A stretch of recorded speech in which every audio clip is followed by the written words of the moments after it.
तो अब आगे बढ़ते हैं और शुभम जी की क्वेरी का भी जवाब देने की कोशिश करूंगा। तो मैं स्वागत करता हूं शुभम जी का और देखते हैं कि इनके कौन से सवाल हैं।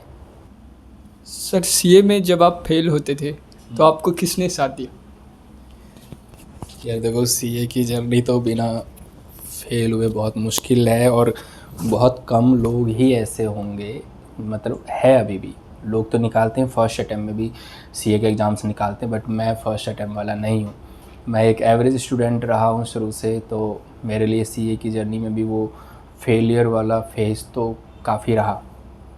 तो इसमें सबसे ज़्यादा जो साथ दिया वो मेरे पेरेंट्स ने।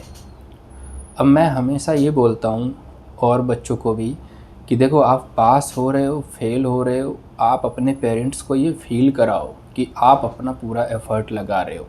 और जब आप अपने पेरेंट्स की हर बात मानते हो, स्पेशली जब आप पापा की हर बात मानते हो, तो पापा का कॉन्फिडेंस आप जीत लेते हो।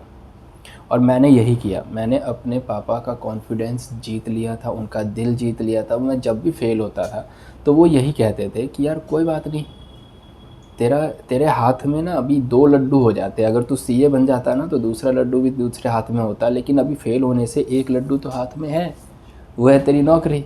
और अक्सर मैं जब भी फेल होता था तो मैं अपनी नौकरी में ज़रूर तरक्की की सोचता था कि यार ये जॉब छोड़ के या फिर इंक्रीमेंट होनी चाहिए, वहाँ एफ़र्ट लगाता था, सैलरी इंक्रीमेंट या जॉब में दूसरी कंपनी को ज्वाइन कर लेना। तो मैं हमेशा फेल होने के बाद थोड़ा सा भी जब अपसेट होता था तो पापा ही आते थे सबसे पहले ये बोलने के लिए कि यार कोई घबराने वाली बात नहीं है। और मम्मी का हमेशा वो दुखी हो जाती थी। उनको हमेशा लगता था कि मेरा बेटा तो इतनी मेहनत कर रहा है लेकिन पास नहीं हो रहा है। मैं हमेशा मम्मी को यही समझाता था कि मम्मी देखो, भगवान इसमें जानबूझ के मुझे फ़ेल नहीं कर रहा है, ज़रूर मेहनत उस लेवल की नहीं हो रही है, क्योंकि उससे पहले के भी तो एग्ज़ाम मैंने ही पास किए हैं। तो वहाँ उस लेवल की मेहनत हो गई थी, इसलिए मैं पास हो गया। अभी नहीं हो रही है वो मेहनत, जिस दिन वो मेहनत होगी उस दिन मैं पास हो जाऊंगा। तो मैं हमेशा भगवान से यही रिक्वेस्ट करता था। कभी भी मैं उनको ये नहीं बोलता था कि मुझे सीए बना दो, क्योंकि मुझे ऐसा लगता था कि नहीं, भगवान मुझे वही दे जो मैं डिज़र्व करता हूँ। तो मैं हमेशा उनको ये बोलता था कि भगवान मुझे ना स्टूडेंट बन के ही रखना हमेशा। मेरे अंदर हमेशा ये चीज़ होनी चाहिए कि मैं स्टूडेंट रहूँ, चाहे मैं जॉब में रहूँ, चाहे मैं स्टडी करूँ। तो क्योंकि जब आप स्टूडेंट बनने की कोशिश करोगे और स्टूडेंट बन के रहोगे तो हर जगह सफलता मिलेगी, चाहे लेट ही सही। मैं जॉब में स्टूडेंट बन के रहा, अपने सीनियर के साथ हमेशा उनका एक जूनियर बन के एक स्टूडेंट का नेचर बना के रखा। उनको हमेशा फील कराया कि आप मेरे सीनियर हो, मेरे टीचर हो, तो उसका बेनिफिट मुझे जॉब में मिलता रहा। और मैं खुद को स्टूडेंट मानता रहा। हर वो चीज़ मैं करता रहा जो एक स्टूडेंट करता है। हाँ ठीक है, जॉब के साथ पढ़ने में थोड़ी दिक्कत शुरू हो गई, क्योंकि पढ़ाई के लिए टाइम ही नहीं मिल पाना। मुझे याद है कि जब मैं जॉब के साथ सीए का एग्ज़ाम देता था तो वर्क प्रेशर भी इतना होता था कि एग्ज़ाम हॉल से बाहर तक मैं लैपटॉप लेके जाता था काम करने के लिए, कि यार ये रिस्पॉन्सिबिलिटी है तो आज तो काम करना ही पड़ेगा। मैं ऑफिस भी जाता था तो एग्ज़ाम में पूरी छुट्टियां नहीं ले पाता था, जबकि सीए फॉर्म में महीने 1.5 महीने की तो छुट्टी मिल जाती, बट जॉब में चले जाता तो नहीं दे सकता कोई आपको 5 दिन की छुट्टी, 10 दिन की छुट्टी। ऐसे कर कर के मैंने फेलियर्स के काफ़ी रीज़न भी रहे, एक जॉब रहा, लेकिन सेटिस्फेक्शन ये थी कि मैं अपनी फैमिली को सपोर्ट कर पा रहा हूँ, क्योंकि इससे पापा ही अर्निंग पर्सन थे। फिर बाद में मैंने उनका साथ देना शुरू किया।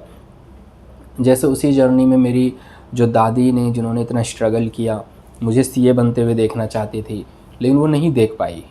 तो उनका जो रहा, उनकी तबीयत का बिगड़ना, उनके लिए जो 1.5-2 साल का फेज़ था उसमें मैं अकेला ही एक अर्निंग पर्सन रह गया फैमिली में। तो बहुत सारी ऐसी चीज़ें थी कि नहीं यार, फोकस तो अब इस टाइम यही करना चाहिए, जॉब में करना चाहिए, ताकि पैसे आएंगे तभी तो हम इलाज करा पाएंगे दादी का।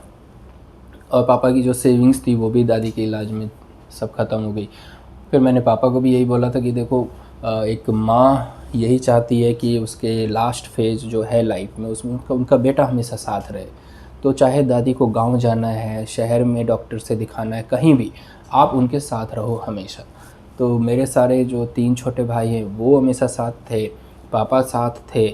मैं भागता रहता था, कभी जॉब पे जा रहे हैं, आधे छुट्टी लेके हॉस्पिटल जा रहे हैं, तो वो सब चलता रहा इन सालों में कि मुझे, बट मैं निराश नहीं होता था। मुझे ऐसा लगता था कि मैं दादी के लिए अपना बेस्ट एफर्ट कर रहा हूँ, फैमिली को सपोर्ट कर रहा हूँ, पढ़ाई का क्या है यार, पढ़ाई तो जिनके लिए मैं कर रहा हूँ अगर वही नहीं रहेंगे मेरी लाइफ में तो मैं ऐसी सफलता का क्या करूँ। तो मैं कम से कम उनको तो फील कराऊँ, वो तो